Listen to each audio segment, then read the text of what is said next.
अस्सलाम वालेकुम प्यारे बच्चों। आज आपके लिए जो कहानी लेकर आई हूँ उसका नाम है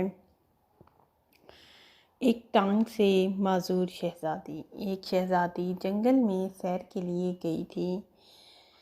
उसे कुछ काम था वहाँ घूमते फिरते फराते रात हो गई। रात होते हुए वो वापसी का रास्ता तलाश कर रही थी और आराम आराम से घर वापस जाने की तैयारी कर रही थी कि अचानक एक शेर जो कि जंगल से दौड़ता हुआ आ रहा था, उसने शहज़ादी की टांग को पकड़ लिया। जैसे ही शहज़ादी की टांग को पकड़ा, शहज़ादी ने चीखना चिल्लाना शुरू कर दिया, मगर वहाँ कोई मौजूद ना था जो शहज़ादी की उस अंधेरे में मदद करता। काफ़ी देर चिल्लाने के बाद शहज़ादी को शेर ने उसकी टांग को चीर फाड़ कर रख दिया और उसकी टांग की बोटियाँ और गोश्त खाकर चलता बना। अब शहज़ादी बेहोश हो चुकी थी, उसका बहुत सारा खून बह रहा था। वो वहाँ बेहोशी के आलम में पड़ी रही।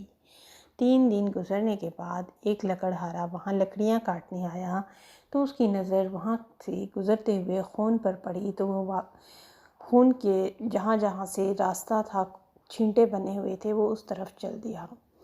जब उसने देखा कि वहाँ शहज़ादी पड़ी हुई है जो कि बेहोशी की हालत में है, उसने शहज़ादी को फ़ौरन उठाया और अपने में उसमें झोंपड़ी में ले गया जो उसने जंगल में ही बनाई हुई थी। लकड़हारा वहाँ अकेला रहता था। लकड़हारे ने शहज़ादी को पानी पिलाया और वो बेहोशी की हालत में थी, उसे दवाई दी।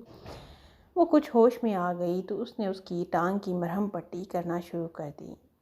मरहम पट्टी करने के बाद शहज़ादी होश में आई तो उसने मामला पूछा कि आपके साथ क्या हुआ था।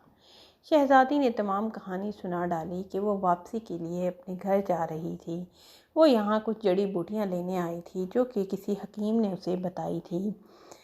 अपने बालों पर और अपने सर का मसाज करने के लिए लेकर जानी थी, मगर रास्ते में मुझे शेर पड़ गया और मुझे चीर फाड़ कर फेंक दिया। ये तो अल्लाह का शुक्र है कि उसने मेरी सिर्फ टांग खाई है।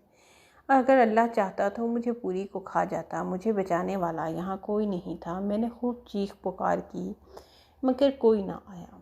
लकड़हारे ने कहा कि ये बहुत सुनसान जंगल है, यहाँ कोई नहीं रहता, तुम रात के अंधेरे में क्यों आई। खैर, उसने शहज़ादी को काफ़ी सुकून में लाया। फिर कुछ दिन गुजरे तो वहाँ एक शहज़ादा सैर को आया तो शहज़ादी ने लकड़हारे से कुछ लकड़ियाँ ख़रीदता था। कुछ अरसे बाद वो उससे लकड़ियाँ ख़रीद कर ले जाता था। वो लकड़ियाँ ख़रीदने जब शहज़ादा आया तो लकड़हारे ने अपना तमाम मामला शहज़ादे को बताया। शहज़ादा सुनकर हैरान रह गया। उसने शहज़ादी को देखा और उसने कहा कि मैं अपनी गाड़ी में इसे हॉस्पिटल लेकर जाऊंगा और इसका ट्रीटमेंट करवा कर इसे इसके घर छोड़ दूंगा। शहज़ादा शहज़ादी को हॉस्पिटल लेकर गया और वहाँ उसका इलाज मुआवजा करवाने के बाद शहज़ादी आहिस्ता आहिस्ता सेहतयाब होने लगी।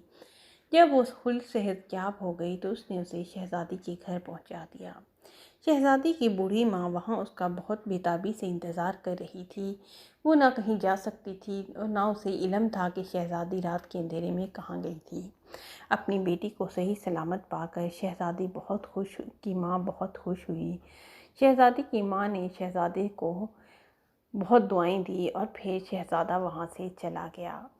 फिर शहज़ादी जब ठीक हो गई तो कुछ अरसे बाद शहज़ादे से मिलने उसके घर गई और उसके लिए बहुत ज़्यादा फूल तोहफ़े लेकर गई, उसकी खुशी के तौर पर जो उसने उसे इतना आराम और सुकून पहुंचाया था।